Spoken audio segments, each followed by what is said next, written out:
Muy buenas noches, compañeros. Vamos a realizar la actividad correspondiente al eje número 4. Entonces, para lo cual hemos preparado este pequeño debate. Mis compañeros los presento: Julián Loaiza Aguirre, Rafael Flores Castañeda y mi persona, José Omar Mupán. La temática del debate es la cuestión de figuras jurídicas como son el patrimonio de familia y la afectación a vivienda familiar, los cuales pues tienen como objetivo proteger el bien inmueble destinado a vivienda familiar. Existen muchas diferencias clave, las cuales vamos a debatir aquí en este video. Entonces, para comenzar, pues inicio diciendo que la afectación a vivienda familiar tiene unos puntos claves. O sea, esta figura jurídica permite la protección contra el embargo de la vivienda. Es muy beneficioso porque ya el inmueble se vuelve inembargable, salvo algunas excepciones legales que son muy específicas. Incluso dice que por deudas adquiridas antes de la constitución de la afectación de vivienda familiar, puede proteger esta figura. Su mayor fortaleza y su ventaja principal son el patrimonio de familia. Requisitos: debe recaer sobre la vivienda donde reside la familia, donde tiene el núcleo familiar la vivienda. Y el inmueble no debe superar los 500 salarios mínimos legales mensuales vigentes al momento de su constitución. Los beneficiarios de esta figura son el cónyuge, el compañero permanente. Solo se protege la vivienda de la pareja en este caso. Para levantar esta figura se requiere la firma conjunta de ambos cónyuges, no puede hacerlo uno solo. Tiene que ser ambos cónyuges los que firmen el levantamiento de esta figura. El compañero Julián Loaiza pues nos va a complementar sobre la cuestión de patrimonio de familia. Adelante, compañero. Claro que sí, compañeros. La otra figura importante es el patrimonio de familia, una figura muy importante en el derecho colombiano, normada en la Ley 70 de 1931, que protege ciertos bienes de embargos e intervenciones legales que se pueden constituir, en este caso, sobre inmuebles destinados a vivienda familiar. Mediante esta figura se evita que estos bienes sean embargados o enajenados, con lo que se garantiza un mínimo de seguridad económica para los miembros. Esta figura es importante para lograr estabilidad familiar, especialmente aquellas con hijos menores o miembros discapacitados. Entre los puntos claves de esta figura de patrimonio familiar es que no solo protege a la pareja, sino también a los hijos menores de edad. Es de aclarar que es una figura pensada específicamente en la protección de menores.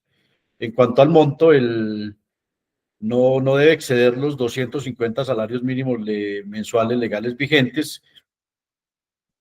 Y en cuanto a inembargabilidad, solo es por deudas adquiridas posteriores a la constitución de la misma. Las anteriores sí podrían afectar estos bienes. Y para el levantamiento requiere autorización de un juez o un notario, dependiendo del caso, y la intervención de familia, si hay menores de edad, lo que hace que es un proceso riguroso, difícil, y que en cierta parte asegura la vivienda para los menores y complica mucho el poder vender o que le entren embargos a estos bienes que están afectados a patrimonio familiar. Sí, muchas gracias, compañero. Pues yo quería concluir ahí que si esta figura es la más beneficiosa, no se considera que es la más beneficiosa porque la de afectación a vivienda familiar, me estoy refiriendo a esto, ya que protege la vivienda incluso en deudas anteriores, dice, ¿no? Con las excepciones pues, legales que tiene eso, ofreciendo una seguridad patrimonial más robusta a la pareja, a los cónyuges. Entonces, si la preocupación que se tiene en determinado caso es la inembargabilidad total por las deudas, incluidas las pasadas, se debe elegir esta figura de afectación a vivienda militar. El compañero Rafael Flores nos va a hacer un análisis, un pequeño exposición sobre la sentencia que atiende estas dos figuras. Adelante, compañero. Claro que sí, compañero. La sentencia 317. En este caso de la sentencia C317 del año 2010 de la Corte Constitucional de Colombia. Es un fallo clave donde se analiza la constitucionalidad del límite máximo en el valor del inmueble para la constitución del patrimonio de familia inembargable voluntario.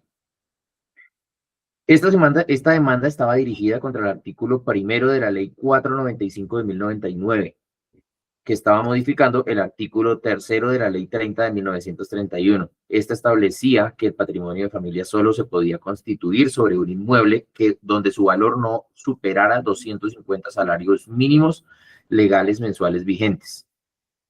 El principal problema era el tope máximo, que solamente eran 250 salarios mínimos para constituir un patrimonio. Esto nos daba a entender que se violaban posiblemente, o que no se violaban, el derecho a la igualdad, el derecho a una vivienda digna o la protección a la familia. La Corte Constitucional decide declarar la exequibilidad de la norma demandada, teniendo como fundamentos la finalidad del patrimonio de familia, la justificación del límite del valor de una medida razonable y proporcionada, donde se buscaba garantizar el beneficio de la inembargabilidad y se concentraba en la vivienda mínima digna. La Corte señala para las familias con inmuebles que superen los 250 salarios mínimos que existen otras figuras de protección, como es la afectación a vivienda familiar, basada en la Ley 258 de 1996, que tiene un límite de 500 salarios mínimos legales, como ya lo decía uno de mis compañeros. También encontramos la ausencia de vulneración de la igualdad, pues se concluye que no se puede hablar de una violación del principio de igualdad, pues no existe una identidad normativa entre el patrimonio de familia y la afectación de la vivienda familiar. Si encerramos todo esto, nos dice que la sentencia avala el tope de los 250 salarios mínimos para el patrimonio de familia.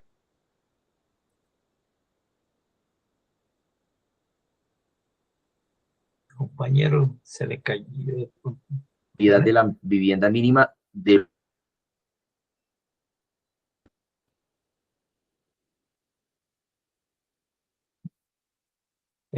Compañero, parece que hubo una pequeña falla en la conexión. Entonces, continuaremos de pronto en este asunto, analizando las diferencias, ¿no?, que se encuentran, principales de diferencias que encontramos nosotros entre el patrimonio de familia y la afectación a vivienda familiar. Vamos a hacer como una especie de comparación, ¿no? Entonces, por ejemplo, nos dice que el patrimonio de familia máximo son 250 salarios mínimos legales mensuales vigentes al momento de la constitución. Mientras que la afectación a vivienda familiar, Ley 258 de 1996, no tiene límite máximo de valor fijado por la ley. Sin embargo, en la práctica se considera que la afectación de vivienda familiar para bienes de mayor valor inclusive. Los beneficiarios en el patrimonio de familia, como nos dijo anteriormente el compañero, son los hijos menores de edad, parejas sin hijos menores, hasta segundo grado de hijos menores de edad hasta segundo grado de consanguinidad. Son los nietos, sobrinos de pronto, etc.